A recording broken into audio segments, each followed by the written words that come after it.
Hey everyone, welcome to First Impressions. I'm super excited about this one because there's so much to talk about, so much going on in the world with Attitude that I'm just going to dive right into it. And Jared going to go to and just go like, look, you got a number of things to update me on, and I don't even know where to start. So where should we start? Yeah, I would love to start with one of our newest products we call Tune Server. Yeah, let's do it. Talk to me about Tude Server. So Tune Server came up kind of by accident.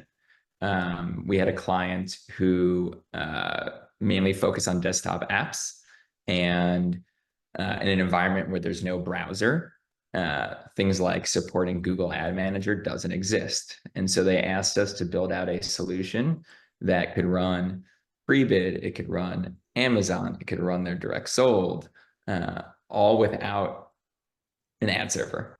And so we came up with our own version of Google Ad Manager. We call it Tude Server.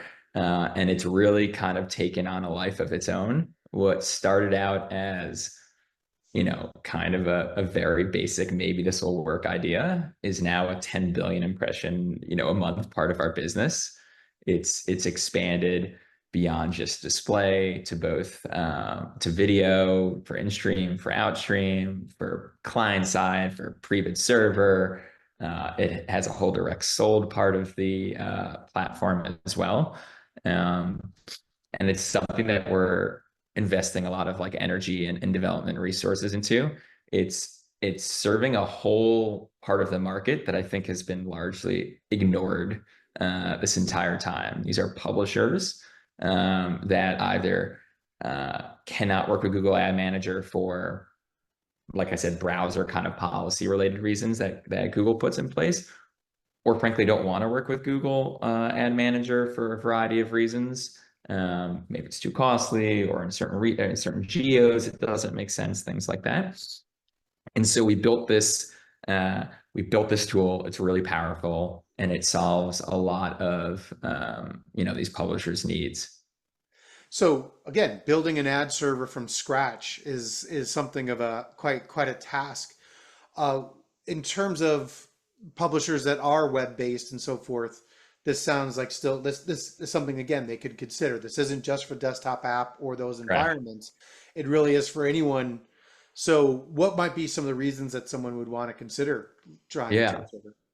a few reasons. So first one being speed. Um, it's no surprise to anyone probably watching this that some of the things that publishers get dinged for the most as it relates to page speed is the GPT tag. We don't leverage that. We can basically call the auction and instantly render ads. So things are much lighter on page, but also much faster. Um, Second reason being cost. So if you're a publisher who, in certain regions, like a global publisher with global traffic, in certain regions, whatever the 2 cent CPM for Google Ad Manager may be totally reasonable, but in other regions where you only make 3 or 4 or 5 cent CPMs, that's crushing your margins. And so we have the ability to kind of toggle this on and off based on country. Uh, Third reason could be you have your own ad server. So while we built this obviously for us to be the ad server, it actually will integrate into third-party ad servers. So we have clients who built their own ad server for direct sold, for these custom native units, things like that. We're able to still run that programmatic auction and then feed that information now into their server as well. Something that is very challenging to do with Google Ad Manager. It feels like if I'm really working the problem, right? So if I'm a publisher that's really thinking about again, what are the maximum options in terms of pre-bid to really how I run my business, this feels like something where again, someone probably has to talk to you about exactly what that range of capabilities is, but it seems Yep. like instead of going, I need to fit in one box and work in one way, I mean, I'm already thinking about log file access, actually understanding what the decision process is. All those things suddenly become, I'm old school. Oh wait, what was it? Open ad stream, right? Where I got Yeah. so many different levels of priorities and whatever. I used to make that thing Yep. sing. So I understand that like I don't have that as much anymore. So that makes sense. What about other features like security and so forth? Are you able to again do some things on that front? Yeah, so we have a lot of publishers recently come to us with like content security policies that they're putting in place where they don't want, thousands of random URLs hitting their servers, all the different cookies and advertisers that are flowing through programmatic pipes. And we figured out a pretty, I think, ingenious way of rendering all of this through Cloudflare workers, which basically means there's really one domain that a CSP, a handful of domains that a CSP has to enable, but all of the actual programmatic URLs are still able to flow through. Um, and so we've worked with some companies that have very, very strict policies around this kind of stuff.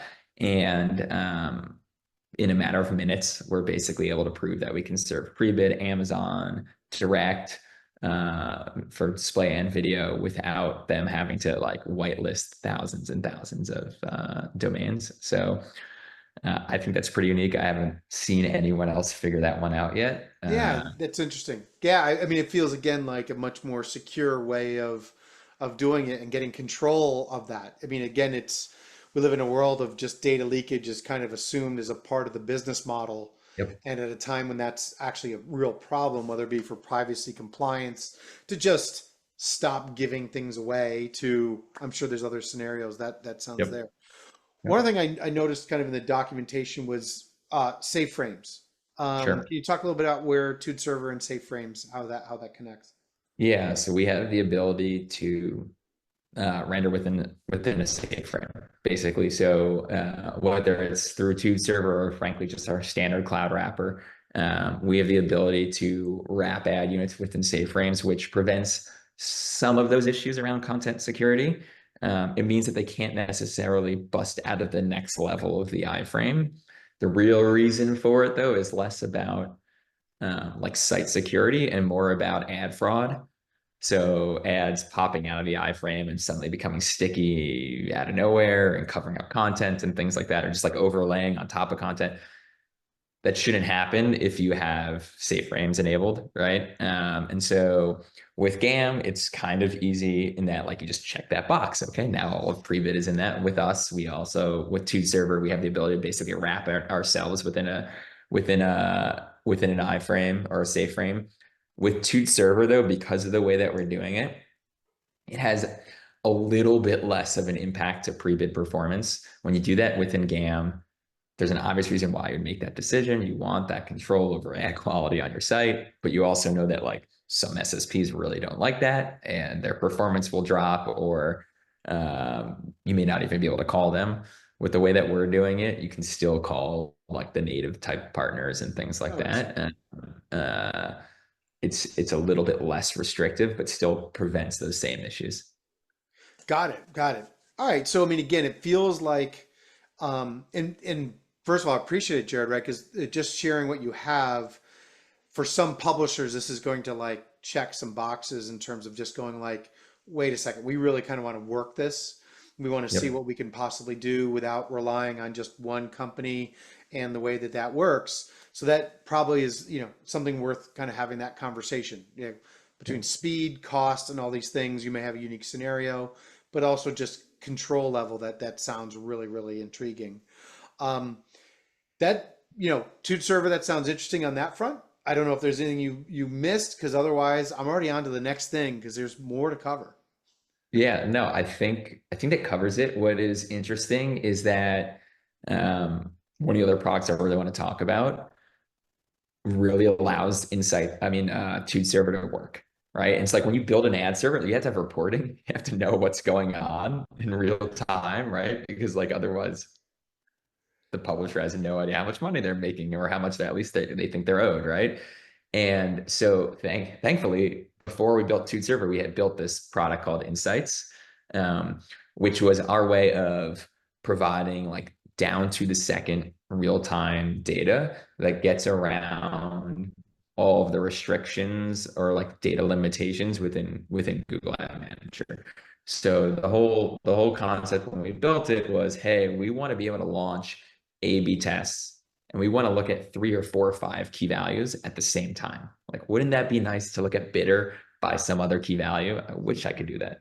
And so we're like, cool, we're going to build it. And so we built this product called Insights. At first, very much for an internal resource, right? Whenever we launch code changes to our wrapper or launch an A/B test, like we want to know within minutes if it works. We don't want to wait 2 hours or 3 hours to get that reporting. Um, and so we were using it quite heavily, within the ad ops and rev ops teams and engineering teams at Aditude. And we're like, cool, let's make a UI for this. Let's make it, front facing. And so say like maybe 50-60% of the publishers that we work with are now leveraging our Insights platform, and we're frankly like adding new features and and updating the UI almost every day. We have an entire team now on the product engineering side, both around design and engineering, just focused on Insights. And because of that, we were able to launch Tude Server, right? Like we were like, cool, just plug this data right into Insights. We got the data. We can see it in real time. We can see if it works. So yeah, Insights is a very interesting, exciting part of Aditude because it's our first, but I'll say like foray outside of ad serving, right? Like we're going to try to build other products as to help publishers, not just serve ads. Yeah, and again, that's part of it, right? Of just getting to that point of being able to see it, and and again, you're part of the community, and all these conversations that happen, and you just know that you need to make changes. Yep. Again, you know things, you see the numbers change, whether it be day over day or whatever, and you just want to be able to kind of get into that level and see it, and then you want to be able to change things and see whether that was the change. The old, let's make a change, let's see if anything happens in a day or two. Just you'd think we're at that point now where we don't have to live that way. You know what I'm saying? We're digital Right. companies now, right? Right. So forth Right. like that. So So yeah, so we use it and our publishers use it in a wide variety of ways. Obviously, it's just great to see revenue flowing in real time, your sessions flowing in real time, things like that. But it is awesome for alerting.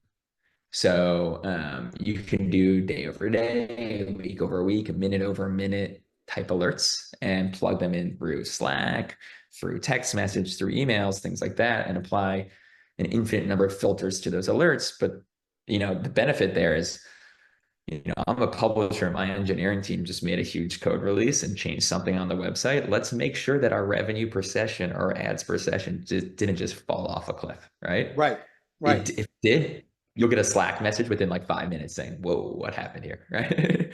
And you'll be able to tie it right back to some change that you just made because we'll have a timestamp on it, right? So we obviously love that internally because it helps us with our own releases, but also we can catch when our publishers are making changes and be like, "Hey, you shouldn't have done that," right? Or, "Whoa, what happened here? Your ads per session just went up 20%. What change did you make?" Things like that, right? So the alerting part of it, I think, is super valuable because it's real time. You'll catch all of those things as soon as they have them. And then that comment I made before of like getting around one key value at a time is huge. So any key value that you would pass into GAN, we call them custom dimensions within our platform. We support up to 20 visually within our graphics. Like you can look at two at the same time, but also filter on all 20, which is really kind of wild. Wow. Within Yeah. our API, you can pull data up to 6 at a time. And so like a great example is like, I want to see on this A/B test how it impacted this specific SSP in this specific country on this specific operating system, because that's the test that I'm trying to prove. And like we can look at that data, which historically was just not possible, right? And so the types of optimizations you can make as a publisher, to whether it's your layout or your bidder stack, things like timeouts and stuff like that, is like infinitely higher now because you actually have the data that you can compare those results to. So we're leveraging that very heavily. We're already thinking about how we can take some of that data and feed it back into the wrapper, like the auction logic. So taking things like hot topic right now, bid shaping, and like looking at, okay, in real time, this bidder is constantly timing out, or their bid rate is way below the floor, or whatever it may be. And like in real time, adjusting the wrapper to start removing bidders or adding back bidders, down to the ad unit operating system, browser, country level, right?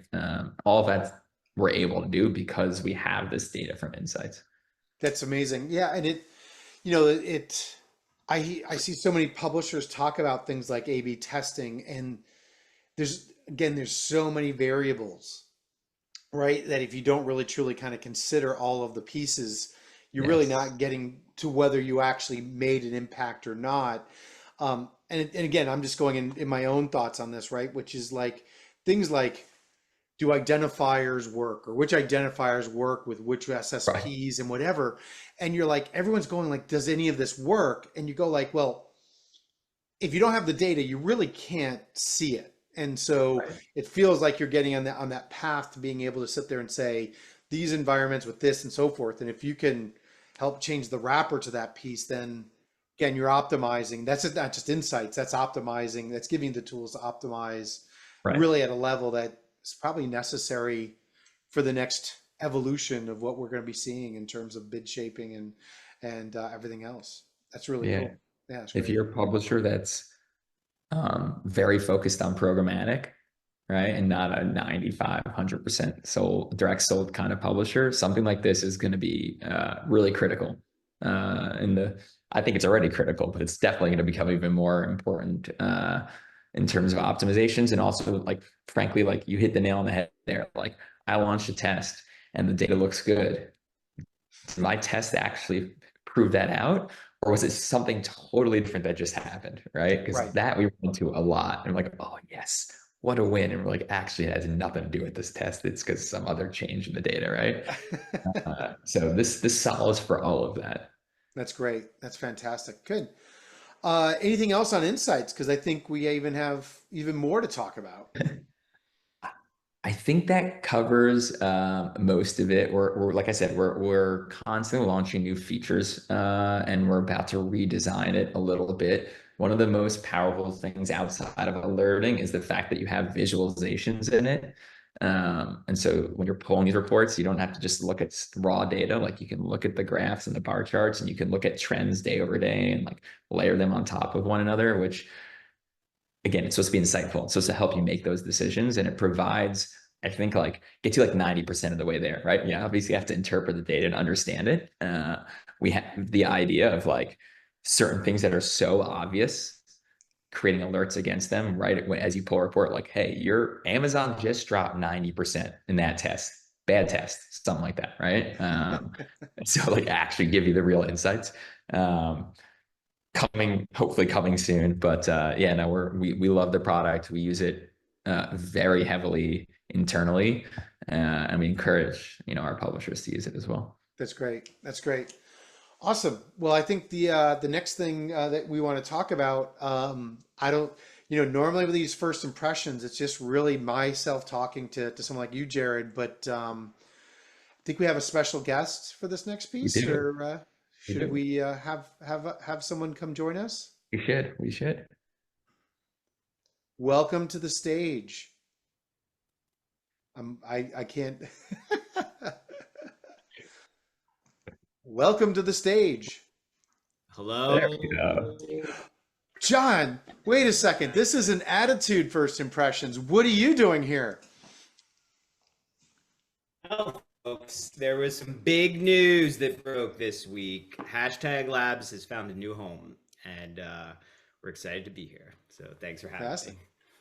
Jared, why don't you cue this up? So what's going on? What's the idea here? What's the strategy? Yeah, so obviously we announced this a few days ago. Partially why I wanted to postpone this first impressions meeting because I knew this was about to happen.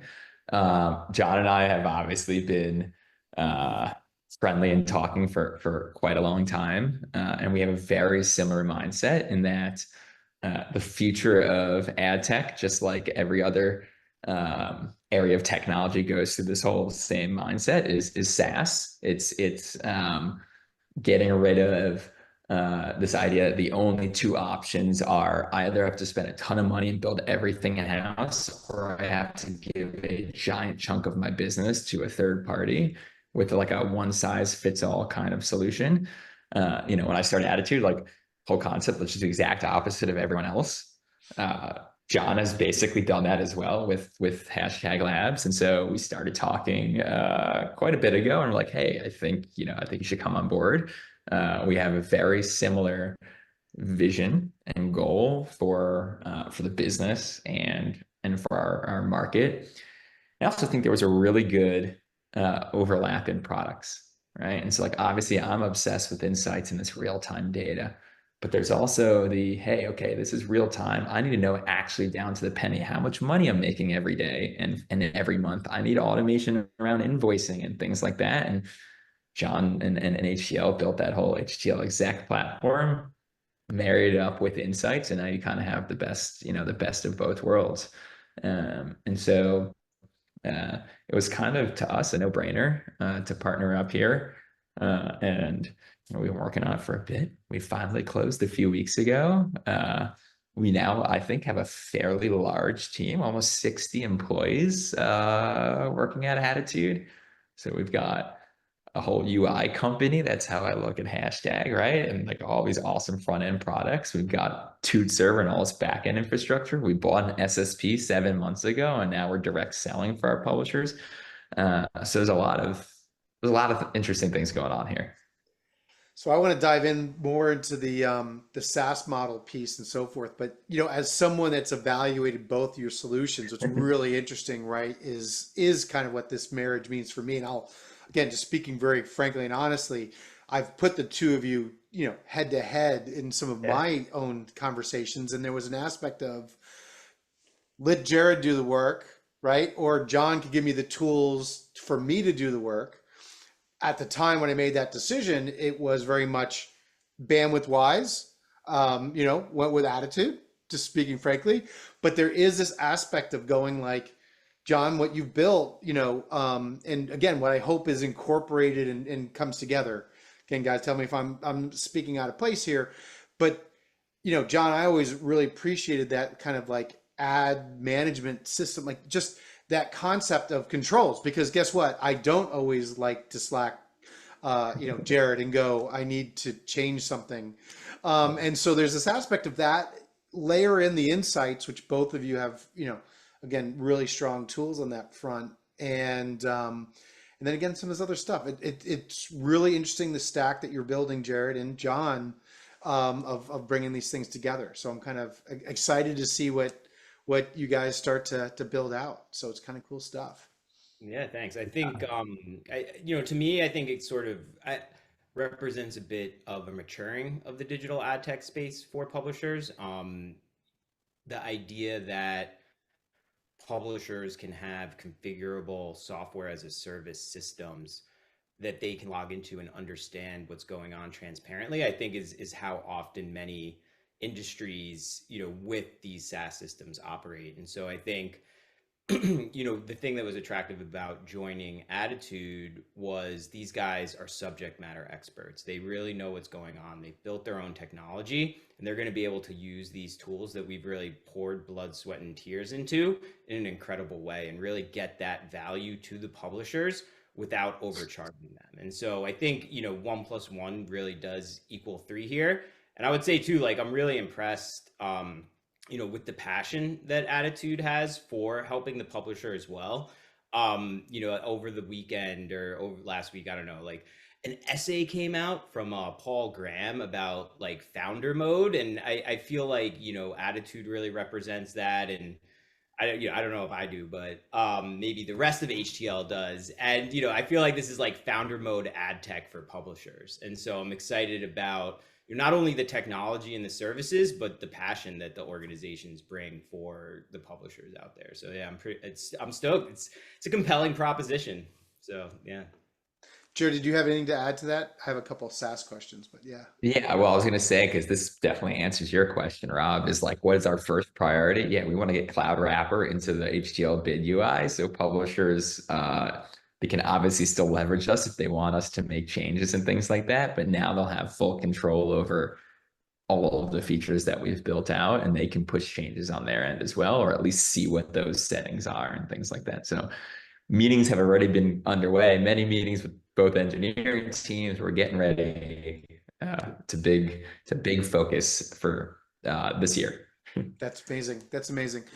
And John, you had just recently obviously published something about SaaS and the SaaS model, and I think you saw kind of the pickup on that in terms of it is, really kind of the future of how things are going. It's interesting, right? I feel, correct me if you guys think I'm wrong with this. The rev share somewhat mitigates your risk, and yet it creates a relationship where same amount of work is being done, but what I'm actually paying varies greatly. And there's some predictability. I mean, I think you use the word maturing, John. I think that really does kind of resonate in terms of where this starts to go. Predictable costs for predictable results, if you will, because again, you're going to sit there and have a relationship based on that versus, well, let's see if we can grow this and X type of thing and whatever. Yeah, and I mean, I've always been passionate about digital publishing, and I think, I get it, right? Jeff Green talks about how the trade desk unabashedly serves for advertisers, and they have a great system in the trade desk, and that's great. Advertisers should be able to buy what they want.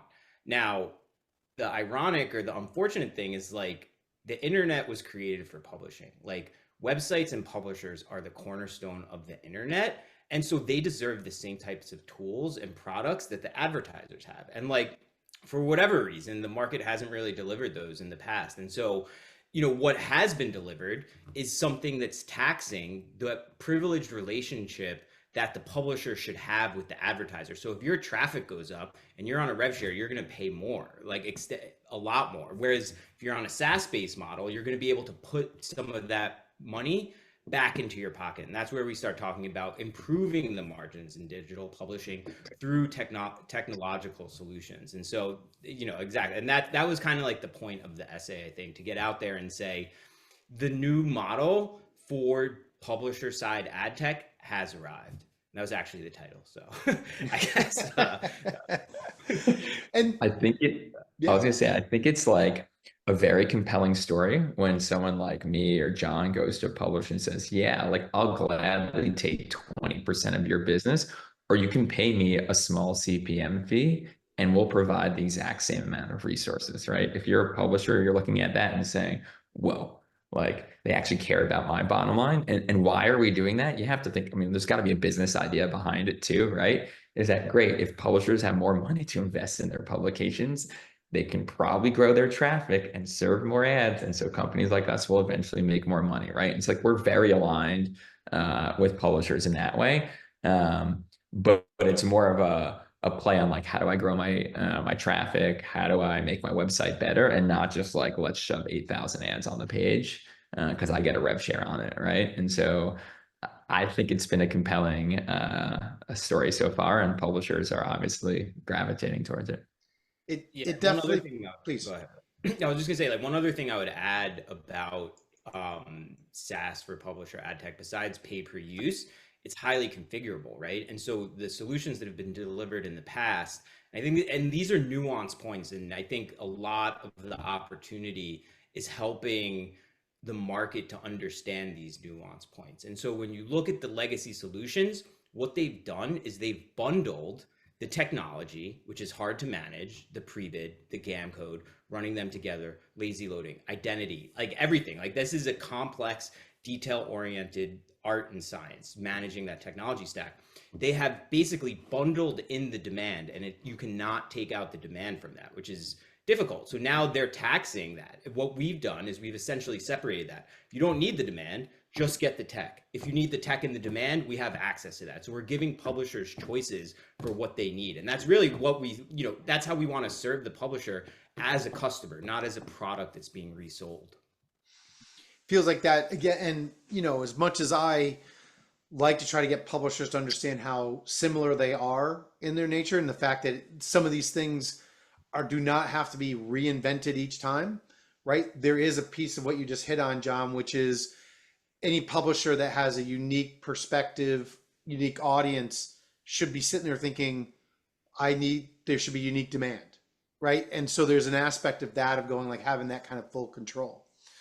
So I'm going to try to feed something back to you guys in terms of what I'm hearing. So first of all, again, just it's a model both of you have been using, but underlying is think about the business of ad tech for publishers and the SaaS model, right? So there's one that becomes a part of it.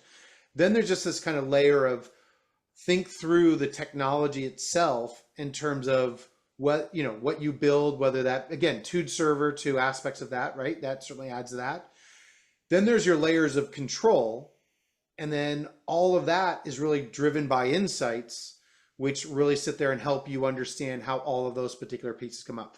Now, I made that up on the spot, but that was just because, again, all these things that you're laying out, you do start to see some vision here, right? In terms of what you guys are doing, that's really kind of exciting and interesting to see those particular parts. Anything in terms of roadmap? I mean, again, that's enough. You guys have shared enough, but I will just sit there and say, is there anything in particular you're excited about or can share with us now, or do we have to wait for the next episode, which I'm happy to do. I would say, like, we have now almost 30 full-time engineers working on ad tech or like publishing related products. We have a lot of stuff that we're already improving that we've built out. Like, we're adding new features to Insights and Tude server. We built out our SDKs and things like that, and pre-bid server and all that kind of stuff. Obviously, want to really improve the front-facing UI part of the business as well. But we do have some more ideas where, again, like branching out beyond just serving ads. What other things do publishers desperately need that eventually impact monetization and traffic, right? So Insights was one of them. We talked about this on a year ago, our cloud site system, like our own front-facing kind of CMS platform. We have a lot of other ideas as it relates to other parts of publishing, and maybe even, is it just content publishers, or do we talk about other types of publishers as well? So yeah, I'm really excited. We have some very smart minds coming together now. I think, the sky's the limit. That's great. That's great. Last question for you guys. So if someone is looking to talk about Tude server, Insights, or just, again, as someone who is thinking about ad serving and beyond ad serving, who should they call or where should they go? You can email adops@aditude.io. That goes to our entire AdOps, RevOps team, including me. And we'll put you in touch with the right person on the team based on whatever you want to learn about, and we'll get things going. Great. Great. Well, Jared, thank you for the conversation. Oh, John, please.